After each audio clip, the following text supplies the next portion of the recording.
Good evening, beautiful people. Thank you for following my video.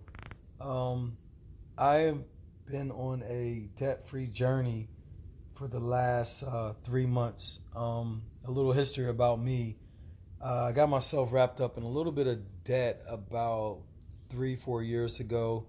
Just going crazy with credit cards, getting offers in the mail for credit cards, accepting them, and just living off the card and not really paying attention to what I was doing. And I ended up getting in about $21,000 worth of debt.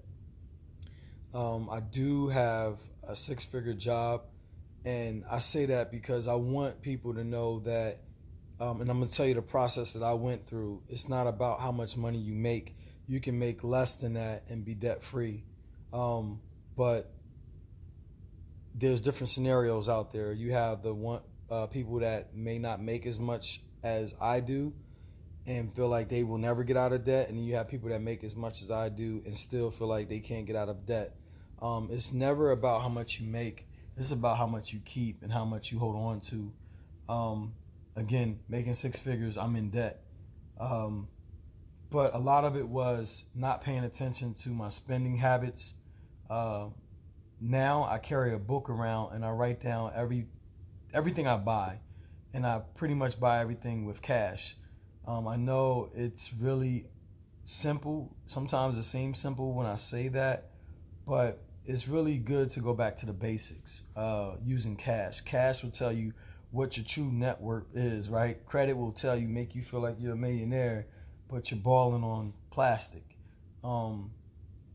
If you really stick to cash, it will really tell you and keep you in check with your budget. So I keep a book with me, and whenever I get paid, I just subtract my bills from that cash, and then I pay myself about $200-300 to last me about 2 weeks. Sometimes I make it, sometimes I don't. Like this week, I paid myself $200, and I got a haircut, which was $40. I had to ship off a pair of sneakers that someone brought, which was $20. So it takes away from the $200, and then I gotta also feed myself. But the biggest saver, and I think you guys could start there too, is cutting your spending habits with eating out. I used to eat breakfast at my cafeteria at my job at 6 a.m., 9 a.m., and 11:30, and the meals would average about $6 to $10. So I would average about $30 a day, $150 a week, $600 a month. That's how much I was spending just on eating at work. Make this video real short. I don't want to make it too long, but I find that writing things down really helps you to keep track of what you truly have and what you're spending on. I have been going extremely aggressive with working overtime and paying myself $200. So if I get, most recently I had got a check for about $5,300, paid myself $300, and I took $5,000 and paid towards my debt. I paid off 2 credit cards. And it's actually fun now. Like I used to be like, giving up that big, large amount of money was like, oh man, make you stress out. But now it feels good to know that there is light after the tunnel. And I'm just want to encourage you. I would like to encourage you that there is light after the tunnel. Don't let yourself get tired. The thing that you should always focus on is becoming debt free and just having the endurance to keep going. It's very hard sometimes. You pull up to somebody, excuse me. Actually, I get to bed so I can get up early to go to work for some overtime. But it's hard sometimes seeing people around you pulling up with nice cars, but you never know everybody's situation. Somebody might have a car payment up to here in debt, trying to live this life, and they're really, they really don't have it. So I commend you for wanting to be debt free. Carry a book with you and pen. Get back to the basics. Write down all the things you bought, you spend, and I'm telling you, you will find ways to save money. I started by spending my money going out, eating, actually eating at my job, going to the movies. I cut back on that. I actually cut my cable off. My cable was like $200 something with Verizon. I cut that off, and I ended up getting just Netflix for $12 a month, and that was money coming back to me. So you find different ways to save money. Once you start saving, you be wanting to save money even more. What else is something I've done? Oh, I used to be a big sneakerhead, buying all type of Jordans. I would buy two pair, one to wear and one to sell.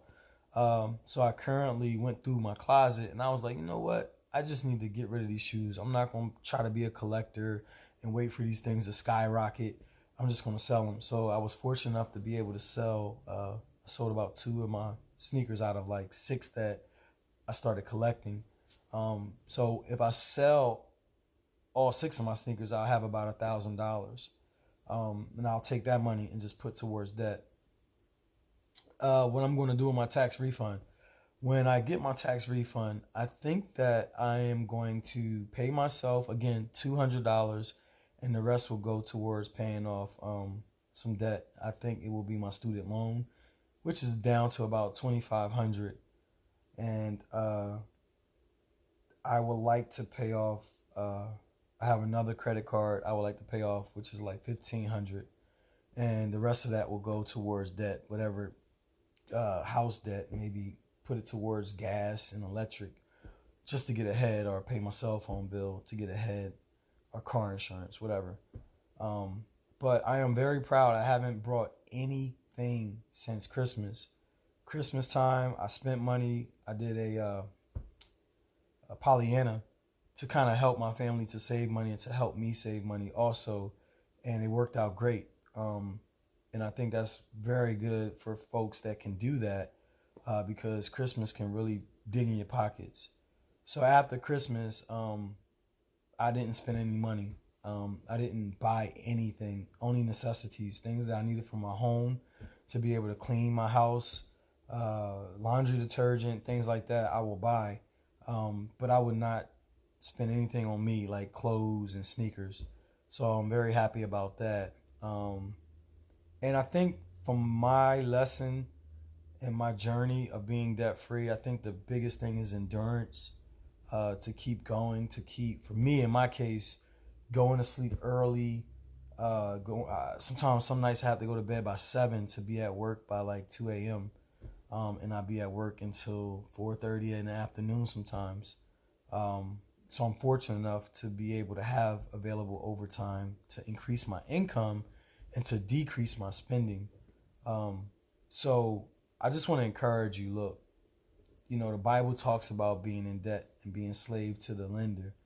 We got to break this vicious cycle, y'all, of being in debt. We have to learn how to live without using the credit card all the time, and we live within our means. So follow my videos. I promise the next one will be short.